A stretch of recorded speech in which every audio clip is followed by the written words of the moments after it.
नमस्कार मित्रों, 2026 प्रारंभ हो गया है और थोड़ा-सा इस बार वर्ष की भविष्यवाणियाँ हम लोग जो हर बार देते हैं अपने चैनल पे, थोड़ा-सा विलंब हो गया है क्योंकि मैं लगातार यात्राओं में व्यस्त था भारत में और भारत के बाहर भी। ज्योतिष और वास्तु संबंधी कुछ ज़िम्मेदारियाँ बड़ी आ गई थी, तो उनमें समय लग गया, तो उसके लिए क्षमा याचना मेरी तरफ से। और जैसा कि आप जानते हैं 2025 में हमारी संस्था एस्ट्रोदेवम विश्व की सबसे विश्वसनीय संस्था ज्योतिष और वास्तु के संबंध में निकल के आई। हमारी जो भविष्यवाणियाँ हमने 2025 के लिए की थी, चाहे राष्ट्रीय, चाहे अंतर्राष्ट्रीय। राष्ट्रीय स्तर पर जो अहमदाबाद में एयर इंडिया का क्रैश हुआ, जो पहलगाम में हमला हुआ और अंतर्राष्ट्रीय स्तर पर तो ऐसी-ऐसी भविष्यवाणियाँ हमने पोप की मृत्यु की भविष्यवाणी कर दी थी। कोई कुंडली नहीं, कोई वो नहीं। अंतर्राष्ट्रीय स्तर पर जो-जो बड़ी छोटी घटनाएँ जो भी भारत के चुनाव हो, उपराष्ट्रपति का हटना हो या अंतर्राष्ट्रीय स्तर पर तमाम जो घटनाएँ आप जाकर के हमारे चैनल पे देख सकते हैं। न केवल हमारे चैनल पर बल्कि भारत के सबसे प्रतिष्ठित टाइम्स ऑफ इंडिया में भी यह प्रकाशित हुई थी। और लोग मंत्रमुग्ध हो गए। टाइम्स ऑफ इंडिया खुद जो है छापा कि ऐसी भविष्यवाणी हमने कभी नहीं छापी थी कि पोप की अ, परिवर्तन की खबर छापी और उसके 1 डेढ़ महीने में ही उनका देहांत हो गया।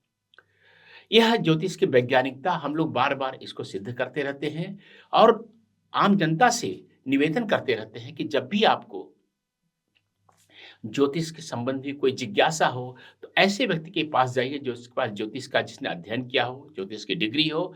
ऐसे आप अनावश्यक लोग ऐसे लोगों के पास जाएँगे जिनके पास ज्योतिष का ज्ञान ही नहीं है, तो आपको निश्चित ही धोखा खाना पड़ेगा। तो अब हम 2026 के लिए भविष्यवाणियाँ प्रारंभ करने जा रहे हैं, उसके पहले केवल 2 बातें। पहली बात कि ये सारी भविष्यवाणियाँ लग्न पर आधारित हैं। लग्न पर इसलिए कि क्योंकि सूर्य जो राशि पर अगर आधारित होंगी, सूर्य 1 महीने तक एक राशि में रहता है। अगर चंद्र राशि पे करेंगे, चंद्रमा एक राशि में सवा 2 दिन रहता है, लेकिन लग्न केवल 2 घंटे तक लगभग 2 घंटे तक एक राशि में रहता है। इसलिए लग्न पर जो भी भविष्यवाणियाँ की जाती हैं, वो प्रामाणिक होती हैं, विश्वसनीय होती हैं और अनुभव में खरी उतरती हैं। दूसरी बात कि अगर आपको लग्न अपना नहीं मालूम है, अपने जन्म का विवरण में आपको जन्म का दिनांक, जन्म का समय और जन्म का स्थान आप इस वीडियो के कमेंट बॉक्स में लिखकर भेज देंगे। हम लोग आपकी एकदम शुद्ध लग्न गणना करके वो भी निःशुल्क वही कमेंट बॉक्स में आपको सूचित कर देंगे। यह बहुत बड़ी सुविधा है क्योंकि ऐसे आप इधर-उधर चेक करेंगे, गलत निकलेगा और भविष्यवाणियाँ आपको जो है पता नहीं सही लेकिन ना निकले। तो यह दोनों चीज़ें मैंने बता दी आपको और ये जो भविष्यवाणियाँ हैं लग्न पर आधारित हैं, लेकिन अगर आपकी कुंडली एकदम शुद्ध आपको मालूम है, तो वो थोड़ी-सी और शुद्ध भविष्यवाणी उस ल लग्न के अलावा आगे बढ़ कर के बाकी ग्रहों पर, दशा पर, गोचर पर आधारित की जा सकती है। उसके लिए आप निसंकोच कभी भी हमारी संस्था की सहायता ले सकते हैं, जिसका आपका कॉन्टैक्ट नंबर, संपर्क नंबर, मोबाइल नंबर, हेल्पलाइन और ईमेल दोनों लिखे हुए हैं। कभी भी कोई समस्या हो, कोई आपके जीवन में संकट हो, हम लोग हमेशा आपकी सहायता को तत्पर रहते हैं। आपने बराबर गूगल पर और तमाम जगह हमारे बारे में बहुत ही सकारात्मक रिव्यू पढ़े होंगे कि किस तरह से लोगों ने हमसे जुड़े और उनका जीवन बदल गया। तो ये इतनी बात कहनी थी भविष्यवाणी करने से पहले और ये भविष्यवाणी को बहुत ध्यान से सुनिएगा और एक कागज़ पेन पर जो महत्वपूर्ण बातें आपको समझ में आए उसको नोट कीजिएगा और पूरे वर्ष की इसके लिए इन्हीं के प्रकाश में योजना बनाइएगा। निश्चित मानिए मेरा 40 वर्षों का ज्योतिष के अध्यापन का, पढ़ाने का अनुभव है और उसके आधार पर मैं कह रहा हूँ कि ज्योतिष से बड़ा प्रकाश वेदों में कहा गया है, ज्योतिषम वेदानाम चक्षु, वेदों का भी नेत्र ज्योतिष है। तो यह आपके प्रकाश देता है, आपको राह दिखाता है और इसकी राह में चलेंगे, इसके निर्देशन में चलेंगे, मान लीजिए, विश्वास कीजिए, जीवन बड़ा सफल और सुफल और सरल होगा। तो आप प्रारंभ करते हैं एक-एक आपकी भविष्यवाणी। जैसा कि आप जानते हैं, यह कु वीडियो जो विश्लेषण है, यह मीन लग्न वालों के लिए है। तो मीन लग्न वालों सबसे पहले मैं आपके अपने बारे में बात करूँगा, आपके व्यक्तित्व के बारे में, आपके स्वास्थ्य के बारे में। तो शनि का जो है, जो आपके लग्न में गोचर चल रहा है 2026 को, एक बहुत ही अलग टाइप का आपको गंभीरता देने वाला है और एक कर्म करने वाला, कर्मनिष्ठ बनाने वाला वर्ष है बना रहा है। आप जिम्मे थोड़ा-सा ज़िम्मेदारियों को महसूस कर सकते हैं, कुछ ज़्यादा ही, और स्वयं पर, अपनी क्षमताओं पर आपको संदेह होने लगेगा और शारीरिक थकान का बोझ बहुत ज़्यादा महसूस करने वाले हैं, खासकर वर्ष के पहले हिस्से में, पहली छमाही में। हालाँकि शनि आपके व्यक्तित्व को एक नया आकार दे रहा है, जिससे आप अनुशासित, गंभीर और दृढ़ बनने वाले हैं। दूसरे आधे हिस्से तक, दूसरी छमाही तक पहुँचते-पहुँचते आपकी भावनात्मक ताकत बढ़ने वाली है और आपको अपनी ज़िंदगी की दिशा में क्लैरिटी मिलने वाली है। स्वास्थ्य के लिए रूटीन, आराम और आपको धैर्य की ज़रूरत पड़ने वाली है। और एक और बात मैं बोलना चाहूँगा कि शनि के जो कारक है उनको इस वर्ष नाराज़ मत कीजिएगा, क्योंकि लग्न में चलने वाले हैं। अब मैं बात करूँगा आपके आर्थिक मामलों की, परिवार के बारे में, आपकी वाणी के बारे में।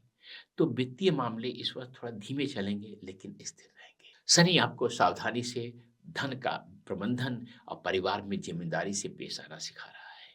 वर्ष के अंत में जो बृहस्पति का जो सपोर्टिव पहलू है, वह सेविंग्स और फाइनेंशियल प्लानिंग को बेहतर बनाने में मदद कर रहा है। आपकी बातचीत आपकी बहुत नियंत्रित हो जाएगी, गंभीर हो जाएगी और साथ-साथ असरदार हो जाएगी, जिससे परिवार के, आपके वातावरण में, पड़ोसियों से या किसी भी जहाँ काम कर रहे हैं, वहाँ पर भी आपको गलतफ़हमियों को सुलझाने में मदद मिलेगी और कुछ नए रास्ते खोलने में भी आपको मदद मिलेगी। कहते हैं बात से ही बात बनती है। तो अचानक फ़ायदा होने की संभावना शनि के कारण कम है, लेकिन स्थिरता आप जानिए, स्थिरता हमेशा थोड़ी बेहतर ही होती है। अब मैं बात करूँगा आपके तृतीय भाव की, जहाँ से देखते हैं भाई-बहन, जहाँ से देखते हैं आपके संवाद, आपकी कम्युनिकेशन स्किल्स देखते हैं, आपके प्रयासों को देखते हैं, आपके शौर्य को देखते हैं। तो कोशिशों से धीरे-धीरे सफलता मिलेगी। मिथुन राशि में बृहस्पति जो साल के पहले 6 महीने में चल रहे हैं, वो आपको लिखने, पढ़ने, सीखने, सिखाने, स्किल डेवलपमेंट में, कम्युनिकेशन में बहुत सारी हेल्प करने वाले हैं। हिम्मत आपकी बढ़ाने वाले हैं और विचारों को संप्रेषण में, कम्युनिकेशन में आपको अंदर बहुत ज़्यादा आत्मविश्वास लाने वाले हैं। भाई-बहनों के साथ जो रिश्ते हैं, वो भावनाओं के बजाय अंडरस्टैंडिंग से ही थोड़ा-सा मैच्योर और सपोर्टिव बनेंगे, नहीं तो बहुत सारी उलझनें भी आ सकती हैं। अब मैं बात करूँगा आपकी कुंडली के चौथे भाव की, यानी माँ के बारे में, संपत्ति के बारे में, खुशी के बारे में, घर के बारे में, तो आपकी रियल एस्टेट के बारे में। यहाँ पर क्या होगा कि थोड़ा-सा अगर भावनात्मक दबाव आपने बहुत ज़्यादा ले लिया या ज़िम्मेदारियों को बहुत ज़्यादा महसूस किया, तो घर की शांति जल्दी-जल्दी, बहुत जल्दी खराब हो जाएगी। इसलिए ऐसा मत कीजिएगा। शनि के असर से घर, माँ या प्रॉपर्टी से जुड़ी ज़िम्मेदारियाँ जो है आती हैं। हालाँकि चुनौतियाँ लंबे समय तक आपको भावनात्मक संतुलन बनाने में मदद करती हुई दिखाई दे रही है। लेकिन वर्ष के खत्म होते-होते धीरे-धीरे आपके जीवन में बेहतर ढंग से शांति आती दिख रही है और जो घर या प्रॉपर्टी से जुड़े हुए फैसले जो आपने अजीबो-गरीब ढंग से पहले ले चुके हैं, वो ज़्यादा सुरक्षित होते हुए दिख रहे हैं। अब मैं बात करूँगा आपकी कुंडली के पंचम भाव की, जहाँ से देखते हैं बच्चे के बारे में। जो जहाँ से देखते हैं आपकी रचनात्मकता, जहाँ से आप देखते हैं आपकी बुद्धिमत्ता, जहाँ से देखते हैं हॉबी, पैशन और सेक्टरों में खासकर रिस्क लेने की क्षमता को। तो यह वर्ष जो है शनि के प्रभाव में आपके अंदर जो आ रहा है, उस कारण से आपके प्रेम संबंध जो है प्रैक्टिकल थोड़े हो जाएँगे और थोड़ा-सा भावनात्मक रूप से ज़्यादा मैच्योर होते हुए दिख रहे हैं। और तो लेकिन थोड़ा-सा अगर आप घबराएँगे नहीं, ये अंत में क्या होगा कि इमोशनल बॉन्डिंग बहुत गहरी हो जाएगी। बच्चों से जुड़े मामलों में थोड़ा-सा आपको सब्र भी, धैर्य भी रखना पड़ेगा और ज़िम्मेदारी की भी आपके अंदर ज़रूरत पड़ेगी और थोड़ा संतुलन बना के चलिएगा जिससे संबंध खराब ना हो। गुरु महाराज जो है आपको जो सोचने ज़्यादा गुड़ा-भाग वाली एक्टिविटीज़ के बजाय सीखने, सिखाने और आध्यात्मिक रचनात्मकता को बहुत सपोर्ट कर रहे हैं। तो थोड़ा-सा अनुशासन बनाएँगे, खासकर जो यूट्यूबर है, क्रिएटिव फ़ील्ड में जो भी लोग क्रिएटिव फ़ील्ड में हैं, उनको थोड़ा अनुशासन बनाएँगे तो बहुत अच्छा वर्ष होने वाला है। अब बात करते हैं छठे भाव की, जिसमें देखा जाता है बीमारी, काम, आपका जॉब, आपके कर्जे, ऋण और ये भी देखा जाता है आपके कानूनी मसले। तो 2026 में यह बहुत ही प्रोडक्टिव आपका एरिया, ये सारी चीज़ें प्रोडक्टिव मुझे दिख रही हैं। शनि जो है आपको ये ताकत दे रहा है कि काम के प्रेशर को कैसे झेलें, अपने प्रतियोगियों को कैसे झेलें, अपनी जिम्मेदारियों का सामना कैसे करें। और मैं विश्वास मानिए, अगर आप लगातार कोशिश करते रहें तो शनि का आशीर्वाद जो मिल रहा है, इससे आप कर्जे काफ़ी आप कम कर पाएँगे।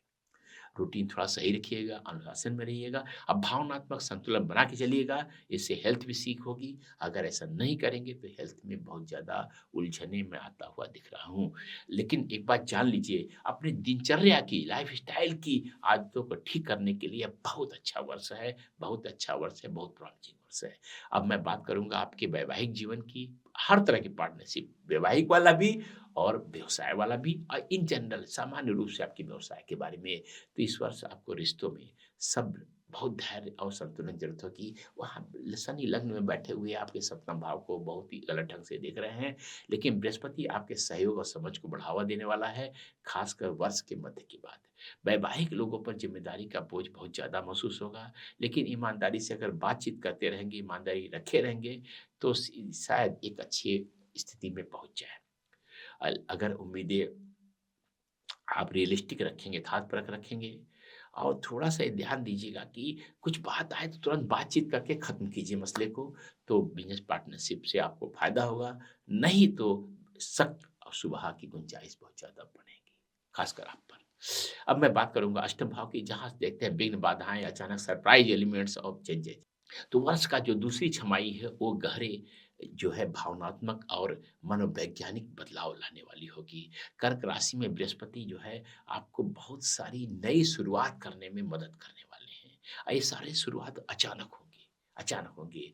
लेकिन मैं जान लीजिए, अगर थोड़ा-सा आप भावनात्मक रूप से, आध्यात्मिक रूप से अपने मजबूत बने रहें, तो यही अचानक जो बदलाव होंगे, अचानक प्रारंभ चीज़ें होंगी, वो लॉन्ग टर्म में बहुत ज़्यादा आपको एक एसेट संपत्ति की तरह काम करेगी। आपको लगेगा ये तो बड़ा कमाल की चीज़ें हो गई। तो इस बात को ध्यान दीजिएगा और बहुत अच्छा आपके लिए ये अष्टम भाव होने वाला है। अब मैं बात करूँगा नवम भाव की, जहाँ से देखते हैं अपने पिता को, इसको भाग्य भाव कहते हैं। यहाँ से धार्मिक विश्वासों को भी देखते हैं, अपने मेंटर्स को भी देखते हैं, अपने गाइड्स को भी देखते हैं। देखिए इसमें धीरे-धीरे और लगातार बेहतरी होती हुई दिख रही है। शनि सिखाता है कि जो भाग्य आता है वो अनुशासन, नैतिकता और धैर्य से आता है। और एक और बात बताऊँ, चाहे पिता हों, चाहे मेंटर्स हों, गुरु हो, अध्यापक हो, इनके साथ रिश्तों में थोड़ा-सा आपको आगे बढ़ कर के ज़िम्मेदारी दिखाना पड़ेगा और आध्यात्मिक विश्वास जो आपके हैं, वह मजबूत और प्रैक्टिकल बनने वाले हैं, बजाय जो है भावनात्मक होने के या ऐसे ही आँख मूंद के विश्वास करने के। अब मैं बात करूँगा दसम भाव की, जहाँ से देखा जाता है आपका growth, promotion, authority, career, status, ये सारा देखा जाता है। तो इस वर्ष जो है करियर ग्रोथ आपकी धीमी है लेकिन मजबूत है। शनि आपको जल्दी पहचान के बजाय लंबे समय तक स्थिरता देने वाला है। ज़िम्मेदारियाँ बढ़ने वाली हैं, लेकिन लगातार काम करने और ईमानदारी से आपकी छवि और आपकी रेपुटेशन बेहतर होने वाली है। ये शनि का संदेश है, इसको ध्यान बार, क्योंकि लग्न में चल रहा है, पूरे वर्ष चल रहा है, आपको ध्यान देना पड़ेगा ये। और बृहस्पति सीखने, एडजस्ट करने की क्षमता, थोड़ा-सा इमोशनल इंटेलिजेंस, ये सब सारी आपको अंदर प्रतिभा लाएगा इन सब चीज़ों की। अगर इसको करेंगे तो आपकी छवि बहुत अच्छी बनेगी, समाज में प्रतिष्ठा मिलेगी। अगर कहीं काम कर रहे हो वहाँ पर भी आपको नई अवसर मिलने में आपको मदद मिलेगी। अब बात करते हैं आपके जो है लाभ भाव की, जहाँ से न केवल लाभ देखा जाता है बल्कि आपका सोशल सर्किल देखा जाता है, अपने मित्रों को देखा जाता है, बड़े भाई-बहनों को देखा जाता है। तो कुंभ राशि में राहु जो है इस घर को बहुत ज़्यादा एक्टिवेट कर रहे हैं। कुंभ राशि ओवरऑल इनका नेचर है, कुंभ राशि आपके तो वहाँ पर है आपके द्वादश भाव में, लेकिन यो इसको भी एक्टिवेट कर रहे हैं। नए सोर्स, नए टेक्नोलॉजी, नए नेटवर्क से आपको फ़ायदा हो सकता है, सोशल सर्किल बदलेगा, कुछ दोस्ती खत्म होगी, लेकिन नए कनेक्शन जो बनाइएगा, अच्छे बनाइएगा। और लंबे समय के लक्ष्य जो है, अगर थोड़ा शनि का अनुशासन आप मानते रहेंगे तो उस पर पूरे पहुँच जाएँगे, अगर अनुशासनहीन रहेंगे तो परेशानी आपकी बढ़ेगी। अब बात करते हैं खर्चों की, नुकसान की, विदेशी मामलों की, इन सब मामलों की और ख़ासकर बंधन की। बंधन कई तरह के होते हैं, कहीं आश्रम में जा रहे थे वहाँ भी बंधन है, जेल में चले गए वहाँ बंधन, अस्पताल भर्ती वहाँ बंधन। इन बंधनों का इस वर्ष थोड़ा-सा आपका ज़्यादा मसला रहेगा। तो सेहत, ज़िम्मेदारियाँ, इमोशनल ज़रूरतों की वजह से खर्च बढ़ सकते हैं। शनि का वैसे ध्यान दीजिएगा, अनुशासन, अनुशासन, अनुशासन। अगर आप खर्चों को कम करना चाहते हैं और गलत बंधन में नहीं पड़ना चाहते हैं। शनि के अलावा बृहस्पति आपको एक अलग टाइप का आध्यात्मिक ऊँचाई पहुँचाने में जुड़ा हुआ है और आपको विदेश से संबंधित जो है कोई बड़ी फ़ायदा जो है, आपका लग्नेश है, तो वो विदेश संबंधित फ़ायदा पहुँचाना चाहता है। अगर आप उसका सहायता लेते रहेंगे। शनि और बृहस्पति बताएँ आपको, दोनों जो है धीमे चलने वाले ग्रह हैं, तो आपको जो संदेश दे रहे हैं कि आप धीमे चलिए, लेकिन अनुशासित ढंग से चलिए, बहुत ज़्यादा उछल-कूद मत मचाइए, तो आपके लिए ये बहुत अच्छा रहेगा। अब मैं पूरे वर्ष को जो है अलग-अलग भागों में बाँट कर के बताने वाला हूँ आपके लिए, तो शुरुआत में काम का भारी बोझ और भावनात्मक संवेदनशीलता अचानक आपको अंदर आ जाएगी, छोटी-छोटी बात पे नाराज़ होने लगेंगे, फ़ील करने लगेंगे और फिज़िकल थकान भी दिख रही है। करियर का प्रेशर ज़्यादा दिखेगा, रिश्ते दूर आपको लगेंगे और नींद खराब होने लगेगी और बड़े फैसले अगर आपने ले लिया तो मानसिक तनाव भी देने वाला है। तो ये सब बातों पर ध्यान देके चलिएगा। शुरू में ही वर्ष कैसा होने वाला है, अप्रैल से जून का जो समय है वो ठीक होने का दौर शुरू है हो जाएगा सारे लगन वालों के लिए, आपके लिए खासकर आपकी सेहत, एनर्जी बेहतर होने की, मन में शांति आएगी, पैसे की स्थिरता बढ़ेगी और करियर में थोड़ा-सा रास्ते नए खुलने लगेंगे। अब मैं बात करता हूँ जुलाई-सितंबर की, इसमें आत्मविश्वास बहुत मजबूत होता हुआ दिख रहा है, काम में लगातार तरक्की होती दिख रही है, भावनात्मक संतुलन बढ़ता दिख रहा है और अचानक कुछ-कुछ ऐसे आपके फ़ायदे होते दिखेंगे, जिनकी आप आशा नहीं किए थे, जो है। और सबसे बड़ी बात कि ऐसी जगह से होंगी जो उनको आप सोचते नहीं होंगे कि यहाँ से होगा, ऐसा हो सकता है। अक्टूबर से दिसंबर का जो समय है, वर्ष का सबसे मजबूत दौर है, वो सारे लग्न वालों के लिए, आपके लिए भी जो है करियर में तरक्की होगी, लीडरशिप के मौके मिलेंगे और आप मैच्योर और कमिटेड रिश्ते आपके अंदर खुशी और स्टेबिलिटी स्थिरता लाने वाले होंगे। तो कुल मिलाकर के निष्कर्ष इस बात का क्या है कि जो पहले भाव में अलग्न में आपके शनि चल रहे हैं, वो आत्म अनुशासन, परिपक्वता और काम के प्रति निष्ठा को बहुत बढ़ावा देने वाले होंगे और ऐसा ही कीजिएगा अगर आप इस वर्ष का लाभ उठाना चाहते हैं तो। बृहस्पति धीरे-धीरे आपके अंदरूनी ताकत को बढ़ा रहे हैं, लेकिन एक कुंभ में जो राहु चल रहे हैं, वह अनोखे फ़ायदे और ख़ासकर एकदम विदेशों से कहीं से कुछ ऐसी चीज़ें करने वाले हैं, जो आपके लिए बहुत ही फ़ायदेमंद होने वाला है। लेकिन अगर कुछ गलतियाँ की आपने, तो बंधन भी आपके लिए ला सकता है। जो है बंधन कई तरह के होते हैं, अस्पताल वाला, जेल वाला, दोनों में से कोई हो सकता है, तो संतुलन बनाए रखिएगा। अब फ़ोकस आपका क्या होना चाहिए? स्थिरता, ज़िम्मेदारी और लंबे समय तक चलने वाली, नींव बनाने वाली हरकतों पर, कार्यों पर रहना चाहिए, जो पूरे जीवन में आपकी स्थिरता लाए आने वाले। 2026 मैं बताऊँ मीन राशि वालों के लिए, लग्न वालों के लिए बदलाव, परिवर्तन का वर्ष है। शुरू में सब्र का टेस्ट होगा, लेकिन आखिर में भविष्य के लिए ताकत, क्लैरिटी और भावनात्मक जो है प्रौढ़ता, ज़िम्मेदारियाँ, गंभीरता बहुत ज़्यादा निकल कर आने वाली है। तो ये मीन लग्न वालों आपके लिए ये वर्ष का विश्लेषण। अंत में जैसा मैं 2 बातें ज़रूर करता हूँ। पहली बात कि अगर आपको लग्न का सही-सही नहीं मालूम है, अपना जन्म का विवरण, दिनांक, समय और स्थान भेजकर आप अपना जन्म का विवरण जो है कमेंट बॉक्स में लिख करके आप जन्म लग्न जो है अपना सही हमसे मालूम कर सकते हैं। दूसरी बात जो है, आपकी कुंडली एकदम अनोखी है। आपकी कुंडली एकदम अनोखी है। हर कुंडली अपने में अनोखी होती है। तो अगर उस अनोखी कुंडली के लिए वर्ष कैसा होगा, क्या योजना बनाएँ, किस तरह से प्लानिंग करें, किस तरह से करें, क्या किस चीज़ों में आगे बढ़ें, किस चीज़ों का परिवर्जन करें, ना करें, ये सब जानना चाहते हैं तो आप जो है हमारी सहायता लेने में हिचकिएगा नहीं। हालाँकि हमारे ऊपर जब से एस्ट्रो एवं अपनी अनोखी भविष्यवाणियाँ जो इतनी बड़ी-बड़ी हमने की, पूरे विश्व में घटित हो गई, तो हमारे ऊपर काम का दबाव बढ़ गया है। बहुत ज़्यादा लोग हमसे सहायता की आशा कर रहे हैं, फिर भी हम लोग किसी को नहीं कर रहे हैं। तो अगर आपको सहायता की आवश्यकता हो, हमारा ईमेल और हमारा जो है हेल्पलाइन नंबर दोनों स्क्रीन पर दिख रहे हैं। आप उन पर संपर्क करके हमारी सहायता ले सकते हैं। हमें वास्तव में जो है, जो हमारी नीयत है और नियति भी है, वो इनके कारण से हमें सहायता करने में प्रसन्नता होती है। ईश्वर का कार्य है, हम उसमें करने में पीछे नहीं हटते हैं। और वर्ष 2026 के लिए आप सबको बहुत-बहुत बधाई, शुभकामनाएँ और ढेर सारा शुभ आशीर्वाद। मैं आचार्य कल्की कृष्णन, एस्ट्रो देवगढ़।